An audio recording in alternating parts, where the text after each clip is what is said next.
I never went to college. That's the first thing you should know about me. My children didn't go either. That's the second thing. Now, why does that even matter? Well, because I want you to know right from the start that what I'm here to talk about didn't come easily to me. It's not what I was brought up to think. If anything, it's about the opposite. No one in my family went to college, or tech school, or anything like that. When we finished high school, we went to work, or we got married and started a family. Some of us did both. That's how I raised my boys. Both of them got jobs in high school, and they went to work full-time as soon as they graduated. I'm proud of them, but I'm not sure anymore that I did the best thing for them. You see, there are days when I wonder where they'd be if they had even one more year of education. Could they move up a notch? Could they make more money? Maybe they're doing fine now, but what about in 5 or 10 years? But I'm getting ahead of myself. We both know we're not here to talk about my boys. We're here to talk about foster kids. Well, that's what I call them. Foster youth, I think, is the correct term. If you're watching this, it's because you have foster kids in your home. At the moment, I'm a foster mom to Kara. She's 16, and I've decided to do things a little differently with her than I did with my boys. Here's a fact, a statistical fact. In general, foster kids don't do as well as other kids when it comes to their education and their careers. Why do you suppose that is? Mostly because they don't have an adult around who believes they can. That was our problem here. Kara needed to believe in herself, but before she could do that, I needed to believe in her. I had to change my attitude before she could change hers. You may need to change yours too. You're the adult in their lives, and your influence is more powerful than you think. Even when they don't seem to be listening to a thing you say, they are. So you can make a difference that lasts a lifetime. You don't have them forever like your own kids, but you can give them things that last forever. One of the most important is education, and not just the sitting at a desk kind. See, education doesn't just mean a high school diploma. Sure, that's part of it, but it's not all of it. Education can be learning how to drive a truck or fix someone's hair. It's about continuing to learn all through your life. I'm a perfect example because it took me a long time to learn that, but I finally did, and I believe it. I think about how different my life would be if someone had helped me learn that sooner. How different would yours be? Now, what about your foster kids? How different will their lives be if we help them invest in their future right now, when there are still so many ways to do it? That's what this DVD and this guidebook are all about. We'll talk about things like helping them recognize their true interests and how what they like to do for fun could also become part of their job, maybe their whole job. We'll talk about what kind of education they need and how much, about how they can get money to pay for it, who can help them, and what the different steps are. We'll talk about the importance of staying healthy when they're in school, and about how to find a place to live. We'll show you how to help take them one step at a time from the idea of education after high school to the reality of actually doing it. There's a lot to learn, but it's easy when you open yourself up to it. There's also lots of help available, so don't feel overwhelmed. You don't have to do it all yourself. But you could be the one who puts them in touch with the people who can do more. It's like I said before, you don't have foster kids forever, but you can give them things that last forever. I'll be here to introduce each topic. I'll walk you through the process, talk about what to expect at each stage, and show you how to guide the foster kids in your care. With your help, they can get a good start on their way. Okay, before we begin, all the topics I'll cover will help young people put their lives together and create a plan for their future. Right now, they may not understand that all this is important, but you do, so you'll need to help them stay motivated. It's like my grandma used to say, if I fail to plan, I plan to fail. It's really all about planning, and it's never too early to start. All right, let's go to the On Your Way website. This is the home page. See the names on the left? These are all sections your kids can explore. I'll tell you a little about each one along the way. Also, you should know that the kids can save their information at any point and come back whenever they want. This is not set up to complete all at once. So just click I'm interested and follow the instructions to sign up. This guy here is Jamal. He pops up with instructions along the way. He's pretty funny. He keeps the kids entertained. The first section is called Planning My Education. This is where your kids begin their profile by gathering information about themselves. The On Your Way website gathers different information in each section. In this one, it's about schools, what schools they've attended, what they did there, any testing, stuff like that. They'll also have a chance to start thinking beyond high school, looking at careers and different types of post-secondary education. It'll even help them sort through schools based on their answers. For some of them, it's the first time they've had this information, and we need to help them explore those options. It's like finding the pieces of a puzzle and putting it together. As they talk about the schools and the people they've met along the way, notice what things make them happy. I found out that Kara had a favorite teacher at one of her old schools. You know, someone who really cared about her. I helped her find the teacher, and they had a real nice reunion. People like this are important to our kids. They help them remember they're important. She also reminded Kara of how good she was with other students. She told her she ought to do some tutoring at her high school. So that's what Kara did. And now she's thinking about being a teacher. See, we need other people to help us do our job of raising responsible adults. Remind your kids that their profile will always be here, so it can't get lost. Not like the coats, shoes, toys, and books and such that get lost from place to place as they move around. It'll be important for you to help them gather information and, in some cases, reconnect them with favorite people. It's worth it. What I like to do is a fun section because we're already focusing on what our kids like to do. Amazingly, some of them don't know. Can you believe it? I had to remind Kara of some family activities that we did that she enjoyed. I also remembered some stuff at school that she came home raving about. And they think we're always forgetting things. The real issue here is to help our kids see they can get jobs doing what they like to do. We just need to make that simple connection and show them the options along those lines. For instance, Kara likes to help people. Right now, all she knows is teaching, but what about other careers that help people? Healthcare, elder care, rehabilitation, recreational therapy, occupational therapy, things like that. It's a long list. Getting her to see how she can help people has been important. During school breaks, I've had her volunteer at a preschool, at the library, and at a rec center. These things are opening her eyes to other options. And if she has better options, she'll make better decisions. The interest inventory can help too. It's easy to complete and it gives instant results. Remember, they can always save what they've done and come back. What are my choices? It's important for our kids to learn now how to make decisions that are right for them. This may mean combining a few options to create the best path. That combination may include both going to school and working. It may mean going back to school.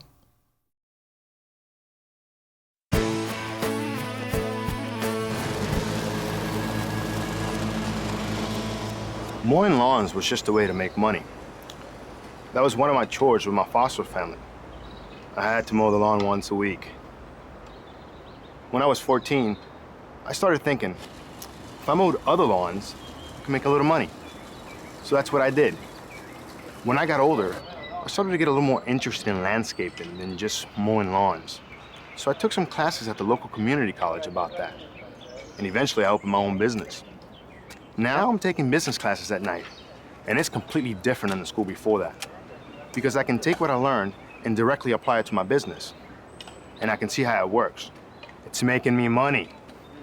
Going to class is now something I actually look forward to. Juggling time for both work and school is a skill they need long before they leave foster care. But you know the only way to learn that is if we let them practice it and guide them. I know it's hard, but you really can't tell them what to do all the time, or they won't learn how to do it. Showing them viable options and letting them decide is a first step. For instance, I told Kara she needed to have work experiences during school break. Paid, job shadowing, volunteer, it didn't matter. I asked her to come up with 5 different places she'd like to explore. After doing the section on what I like to do, finding 5 places was easy for her. Do you remember how you like to help the kids? From there, we checked them out, and she ended up choosing the option that let her be close to home. It wasn't her first choice, but being close to the house was a priority. She enjoyed the work, but she also found out she didn't like to work outside as much as she thought. Self-discovery is a good thing. Then the best part is, we put those volunteer experiences into this section, and it created a resume, just like that.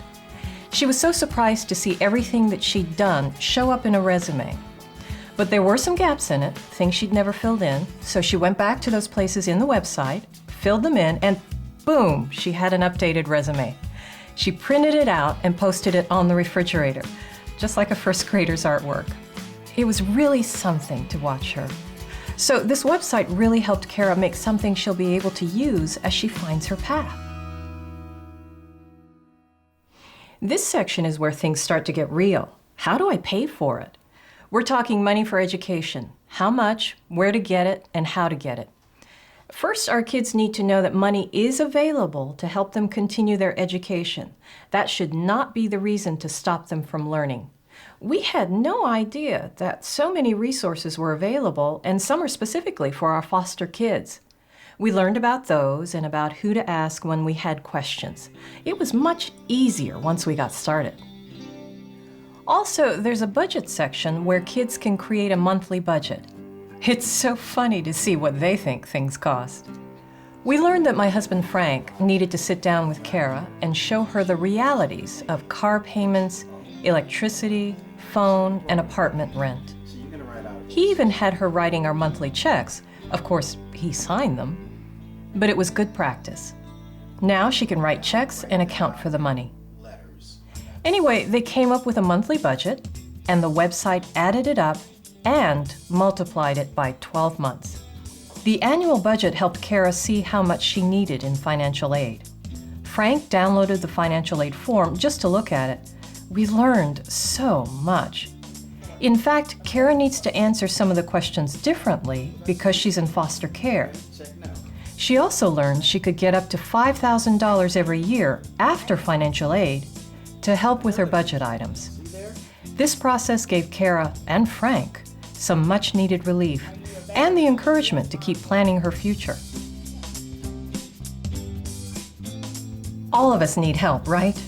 Well, we need to make sure our kids know it's fine to seek out help. In fact, it's a smart thing to do. The kind of help will vary, but the point is, it's out there. Help with studying, career development, learning disabilities, whatever. Schools are equipped to handle those needs. Our kids just need to get to the right place. This section, Who Can Help Me, will outline all of that and connect them with websites of national support groups. It's very powerful for them to read stories and see testimonies from young people just like them. Also, there's a learning style quiz with immediate results. I recommend you have everyone in your house do this. It can provide some very good information that translates into how they learn and study, as well as how they receive instructions for chores. It also provides some hints on being successful for each learning style. Staying healthy to succeed involves gathering some information about their biological family that your kids may not know. You may be able to help by supporting them to ask their social worker. Many times, it's not that you can't get the information, it's more that no one asked about it. Well, it's time to ask.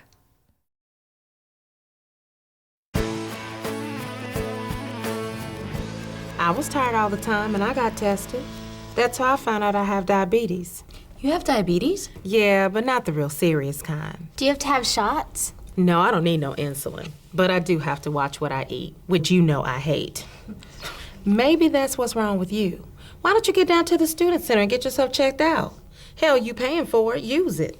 Is that where you went? No, I can't go to the student center. I'm only part-time here. Where do you go? To the health clinic downtown. It's the only way I could afford it. It's not like they give me no damn insurance on my job. But you're full-time, right? Mm-hmm. Then get your booty over there and get looked at. She's right. You probably should. I don't know. I might. You keeping up? Pretty much. I missed a few classes. You're not gonna flunk out, are you? No. But you're falling behind? Yes, but I can catch up. You know what you need to do? You need to advocate. You gotta advocate for your own self, honey, because nobody's gonna do it for you. So get your butt over there and advocate for a checkup. If I do, will you shut up? I might do it and find out. Kara had to learn about the health of her family and how to prevent her predisposition to diabetes. She's thin, so she didn't think she had to worry about it. We went to the websites this section recommended just to learn a bit about the disease and what she could do to prevent it. She's also had to learn to get medical help when something isn't right. We let her make her own appointments at the clinic. She doesn't like to do it, but I don't either. It's just part of life. Knowledge is power, right? And our kids need to be empowered to get on their way. Having information and decision-making skills will empower them with the confidence and the ability to create a plan. Kara may even find out that she can use what she knows about diabetes to help someone else, maybe a classmate at college. And you know that would make her happy too. This is a section most of our kids don't know much about. Where will I live? They've never had to worry about finding a place to live. As a result, many of them end up homeless. Frank and I really worry about this with Kara. She's so clueless. When he was working on the budgeting, Frank was having her check out apartment rentals. Just the language alone was confusing. She got so frustrated that she said, "I'm never leaving." But she will at some point. And if we don't help her learn about this now, who will? So we're working to help her get on her way. We downloaded the documents in this section to help her. She's getting it. At least she knows what to ask. We're even putting together some household supplies that she'll need, either picking them up at yard sales or giving some of our used items to her instead of donating to charity. It'll help stretch her budget later. This section helps put housing issues in place. It even shows how housing needs are different if you go to a community college or trade school versus a university. But here's the real lesson in this section: planning. That's it. Regardless of what our kids choose, they have to anticipate the costs and plan it out. They have to look forward and have a backup plan.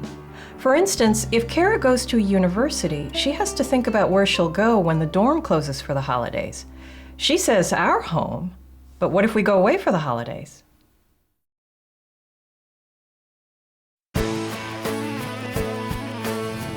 So everything's cool, right? Most of the time, yeah. But I got a big surprise my freshman year. I found out my dorm was closing for Thanksgiving break. This is something I never even thought of before.